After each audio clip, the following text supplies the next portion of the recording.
जय माता दी दोस्तों। माँ के विभिन्न रूप होते हैं पर माँ का दिल एक ही होता है। एक माँ ऐसी भी। अब मैं अपना चेहरा बाहर कैसे दिखाऊंगा? हमारे रिश्तेदार क्या कहेंगे? मेरे ऑफिस के दोस्त क्या सोचेंगे? एक पल में ही हमारी इज्जत का कचरा कर दिया। दिल में नफरत और चेहरे पर गुस्सा लिए किशन जोर जोर से चिल्ला रहा था। आखिर ऐसा क्या हो गया जो किशन इतना भड़क रहा था? दरअसल वृंदा जी और सोहन लाल जी, जो कि किशन और अर्पिता के माता पिता हैं, उनका एक और बच्चा इस दुनिया में आने वाला है।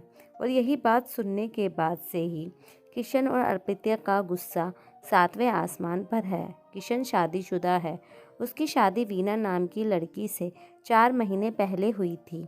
जब किशन ने अपनी पत्नी वीना को यह खबर दी तो क्रोध के कारण किशन का शरीर कांप रहा था। लेकिन वीना की समझ में यह नहीं आ रहा था कि इसमें नाराज होने वाली क्या बात है, पर अपने पति के गुस्से के सामने वह कुछ ना बोल सकी। वीना चुपचाप किशन की बातें सुनती जा रही थी, परंतु उसके मन में एक प्रश्न बार बार आ रहा था कि इससे उनकी इज्जत क्यों खत्म हो जाएगी। वीना का पति किशन अभी मात्र 25 वर्ष का है और नंद अर्पिता मात्र 16 वर्ष की है।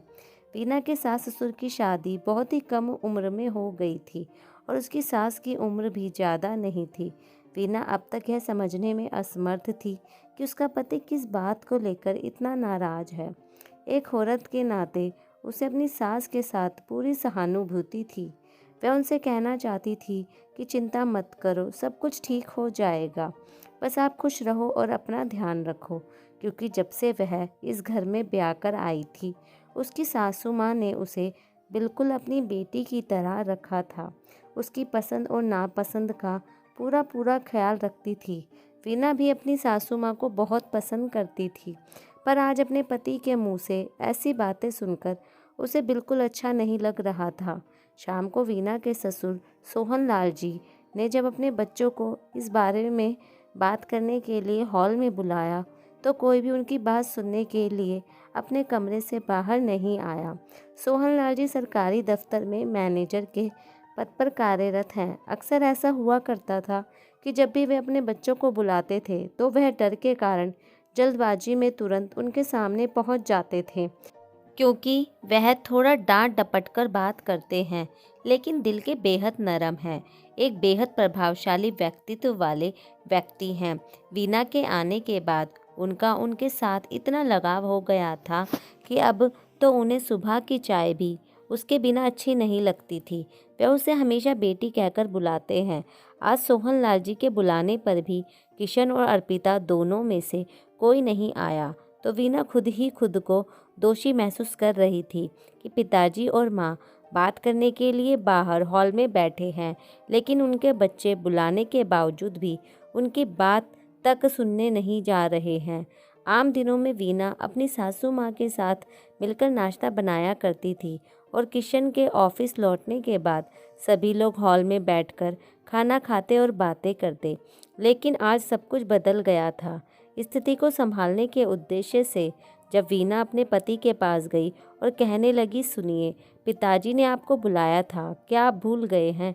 वीना की बात सुनकर के किशन का चेहरा गुस्से से लाल हो गया और वह तमतमाता हुआ बोला, मुझे किसी से कोई बात नहीं करनी है और तुम मेरी पत्नी हो, जो मैं कहूँगा तुम वही करोगी। बहुत ज़्यादा दिमाग चलाने की ज़रूरत नहीं है। वीना हैरान थी कि यदि वह किशन की पत्नी है तो क्या सास ससुर की तरफ से नहीं बोल सकती, इसलिए वीना चुपचाप बैठ गई। तभी दरवाजे पर दस्तक हुई।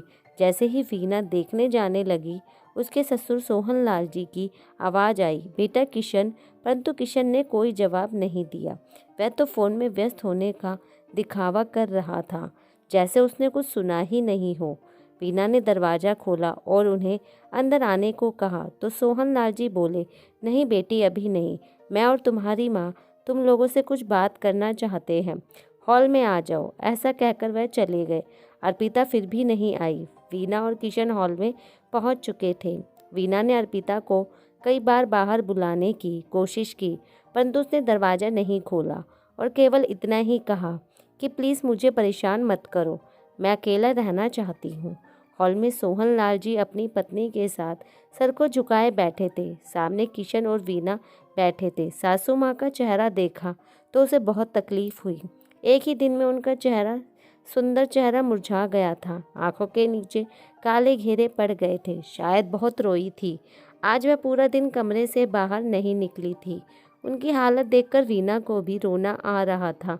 तभी किशन ने कठोर स्वर में कहा, क्या कहना था आपको? जल्दी कहिए, मुझे काम है। किशन ने कभी भी अपने पिताजी से इस लहजे में बात नहीं की थी। सोहन लाल जी ने खुद को संभालते हुए धीरे से कहा, तुम लोग सब कुछ जानते ही हो। किशन गुस्से में बोला, जी हाँ जानते हैं। तो अब तुम्हें इस बारे में क्या कहना है? हम आपको क्या कह सकते हैं पिताजी? आपने कुछ कहने लायक छोड़ा ही कहाँ है। मुझे तो समझ नहीं आता कि हम लोगों के सामने किस मुंह से जाएंगे। आप लोगों ने तो हमें कहीं जाने लायक नहीं छोड़ा। अपने पति की बात सुनकर वीना कभी उसकी ओर देखे तो कभी अपनी सास ससुर की ओर, मानो उसे अपने कानों पर विश्वास नहीं हो रहा था। तभी सोहन लाल जी बोले, क्या हमारे कारण तुम लोगों को बाहर निकलने में शर्म आ रही है? तभी किशन ने ऊंचे स्वर में कहना शुरू किया, और नहीं तो क्या, मेरे अपने मित्र हैं, अर्पिता की अपनी सहेलियां नहीं हैं, और वीना के मायके वाले, वह सब लोग क्या कहेंगे? सोचकर ही शर्म के कारण मेरा सर झुका जा रहा है। बेटे को इस तरह बात करते देख वृंदा जी की आंखों से आंसू बहने लगे। वीना ने झट से उन्हें अपने गले लगा लिया। उसे अब बहुत तकलीफ हो रही थी, परंतु किशन बोलता गया, यह सब करने के बाद अब आप लोग हॉल में सभी को बुलाकर सभा बैठा रहे हैं। लेकिन पिताजी, मैं केवल इतना ही कहना चाहता हूँ कि अब मेरा आप लोगों से कोई लेना देना नहीं है। अब मैं अकेला अपने तरीके से अपनी ज़िंदगी जीऊँगा और आप अपने तरीके से। अर्पिता क्या करेगी वह खुद जाने।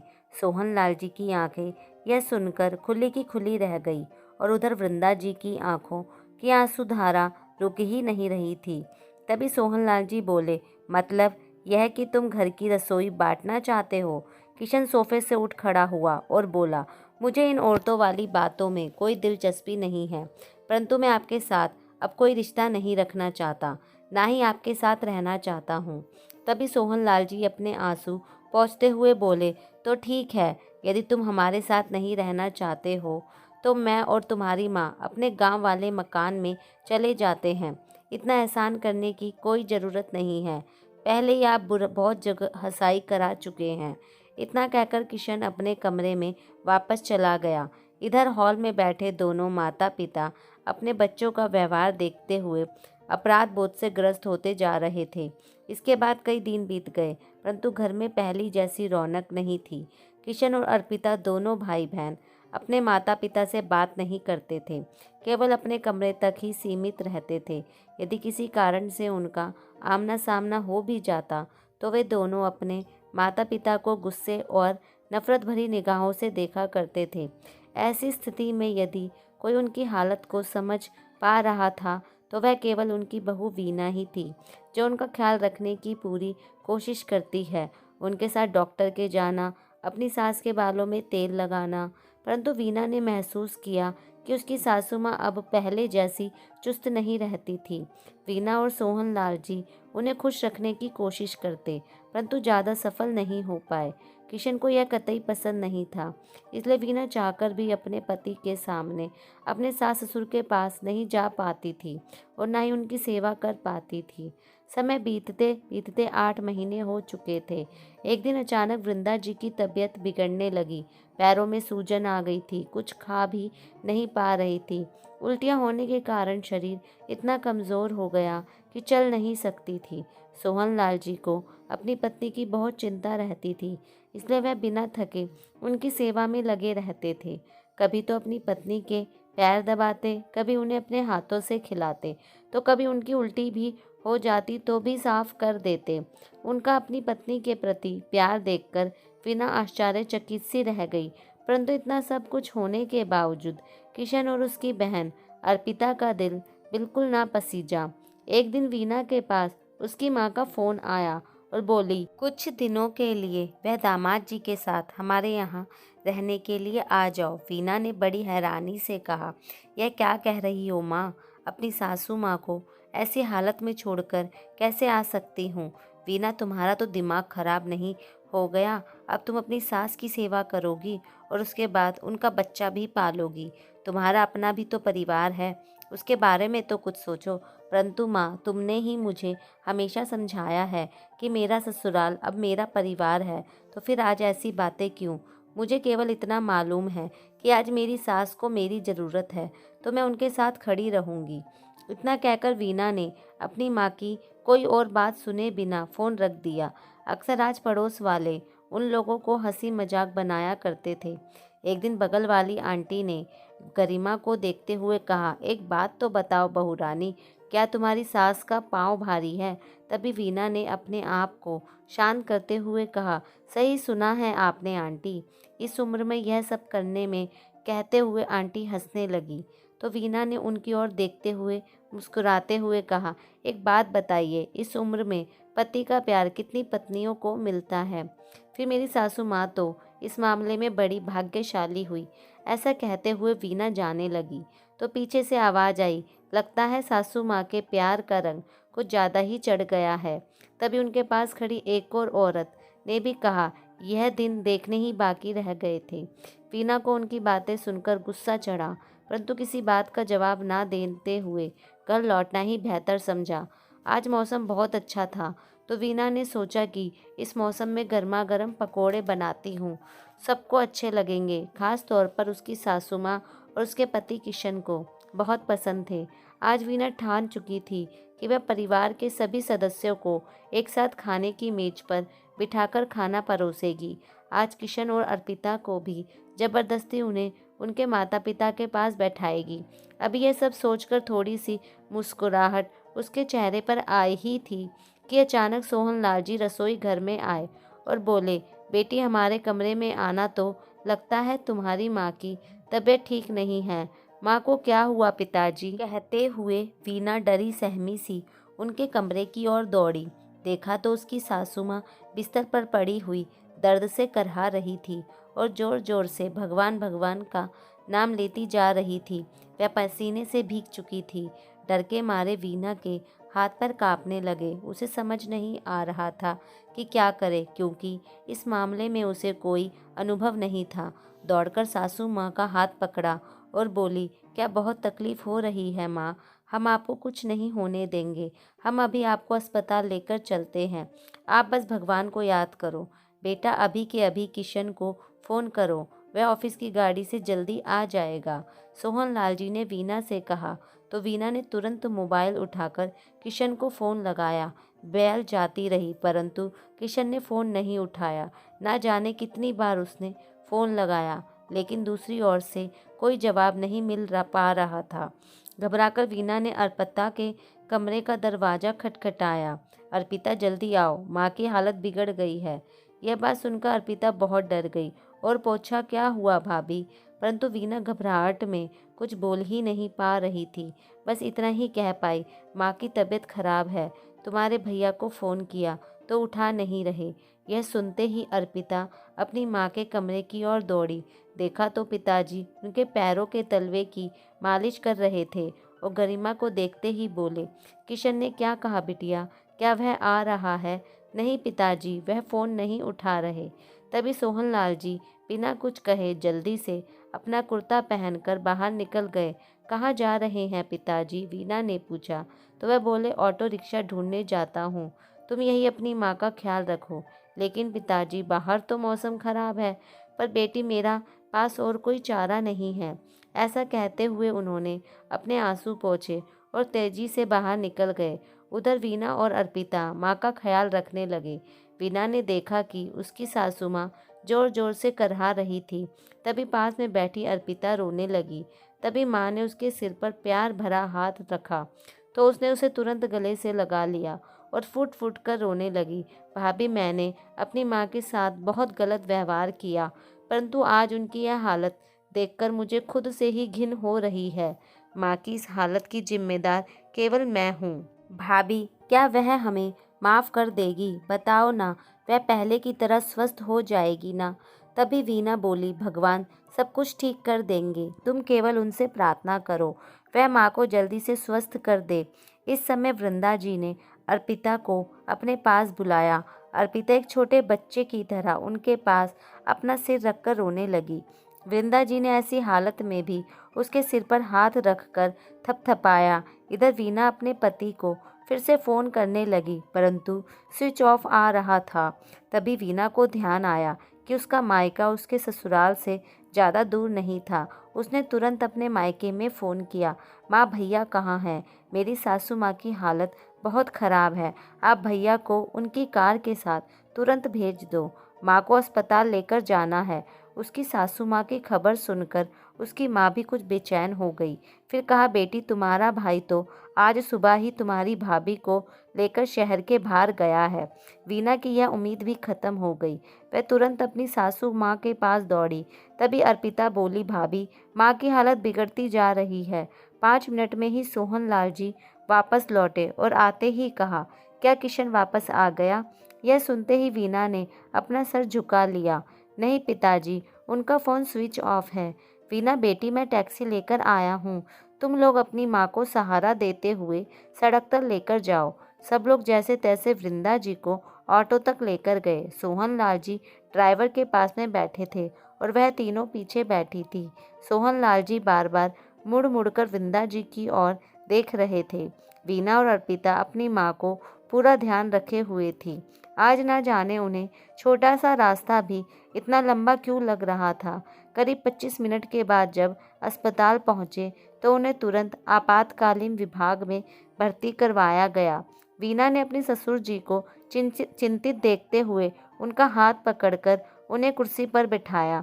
अर्पिता भी अपने पिता के गले लगकर रोने लगी। करीब आधे घंटे बाद डॉक्टर ने उन्हें बताया कि जल्दी से जल्द वृंदा जी को ऑपरेशन करना होगा। अगर तुरंत फैसला नहीं लिया गया तो जान भी जा सकती है। यह सुनकर सोहन लाल जी एकदम खामोश कुर्सी पर बैठ ही रह गए। तभी वीना ने उन्हें संभालते हुए कहा, पिताजी, आप हिम्मत रखिए, मुझे पूरा विश्वास है कि सब कुछ ठीक होगा। तभी सोहन लाल जी ने अपने आंसू पोंछे उठ खड़े हुए। ठीक है डॉक्टर साहब, आपको जो उचित लगे वह कीजिए, बस मेरी पत्नी की जान बचा लीजिए। डॉक्टर ने केवल इतना ही कहा कि बच्चा प्रीमेच्योर है और हालत क्रिटिकल है, इसलिए हम अभी कुछ नहीं कह सकते, परंतु हम अपनी तरफ से पूरी कोशिश करेंगे। सोहन लाल जी चुपचाप यह बात सुनते रहे। वीना अपने ससुर जी को लेकर काउंटर पे गई और सारी औपचारिकताएं पूरी करने लगी। घर से चलने से पहले उसने अपने पर्स में कुछ पैसे भी उठा लिए थे जो यहाँ काम आ गए।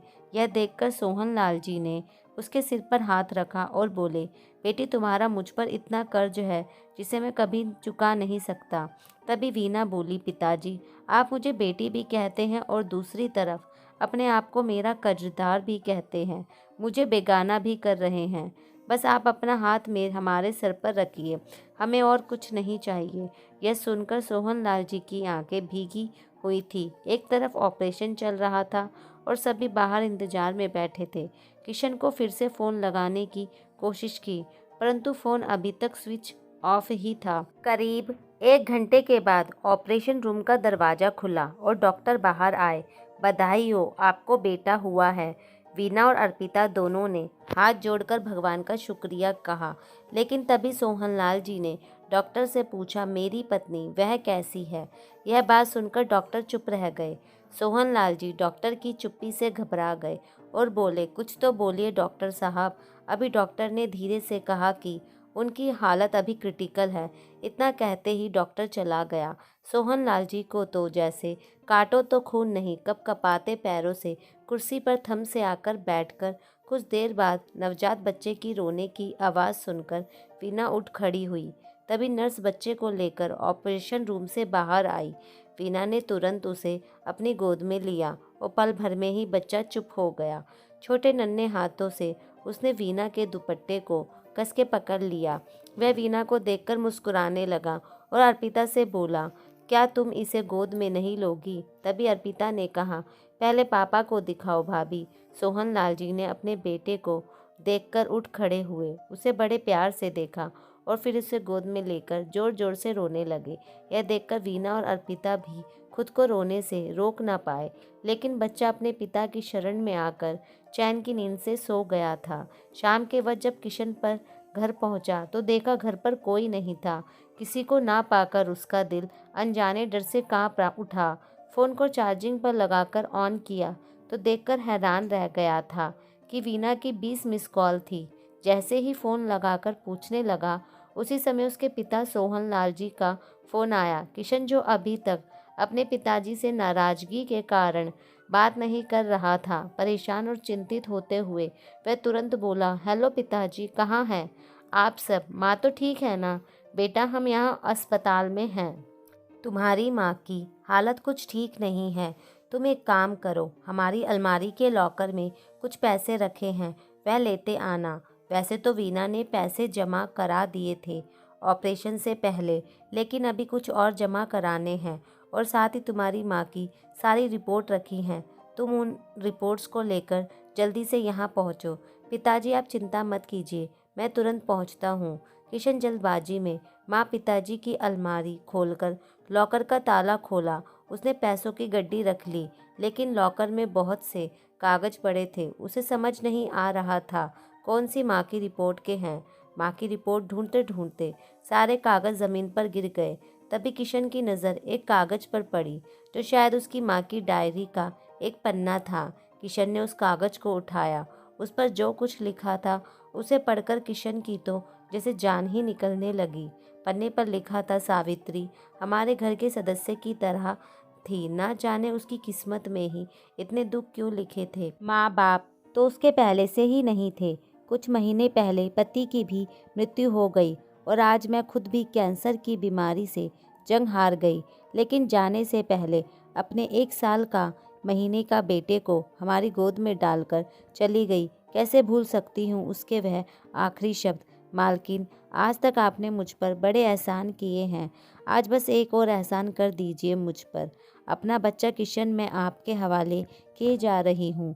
जैसे ही उसने ये शब्द बोले, मुझे समझ नहीं आया खुश हों कि दुखी, क्योंकि मैं माँ नहीं बन सकती थी।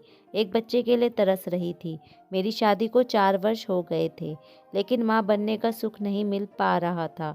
जैसे मैंने किशन को गोद में लिया तो लगा मेरा ही बेटा हो, लेकिन दूसरी तरफ जब सावित्री को देखती तो दुख होता कि एक माँ अपने बच्चे से अलग हो रही थी। इसका ख्याल रखना, भगवान आपका भला करे। मैंने भी वह उसे वचन दिया था कि हम उसके बच्चे को अपना बच्चा समझकर पाल लेंगे और उसे यह पता नहीं लगने देंगे कि हम उसके माँ बाप नहीं हैं। उस कागज को पकड़ किशन के पसीने छूट गए और धड़ाम से जमीन पर बैठकर रोने लगा।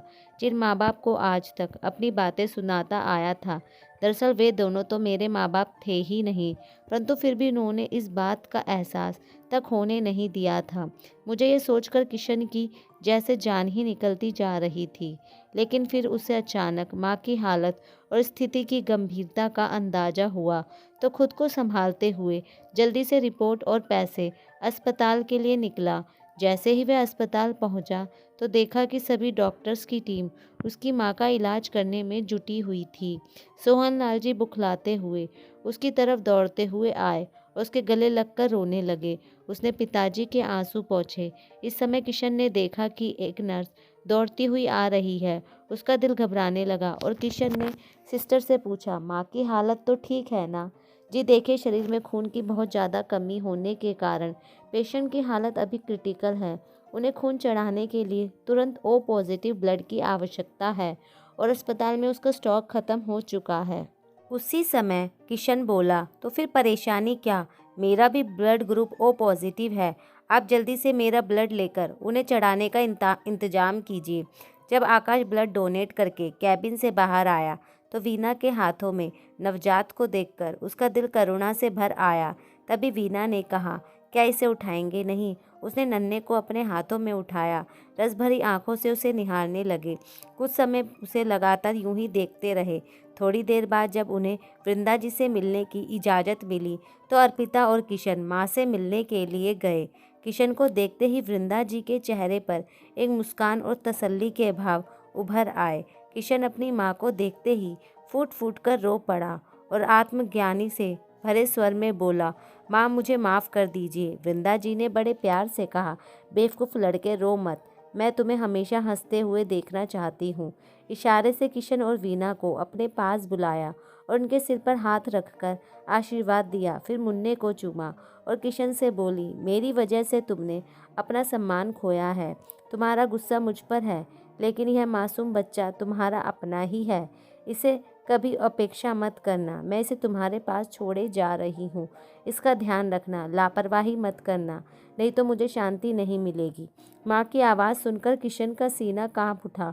बोला, वीना, माँ यह क्या कह रही है? वह हमें छोड़कर कहाँ जाएगी?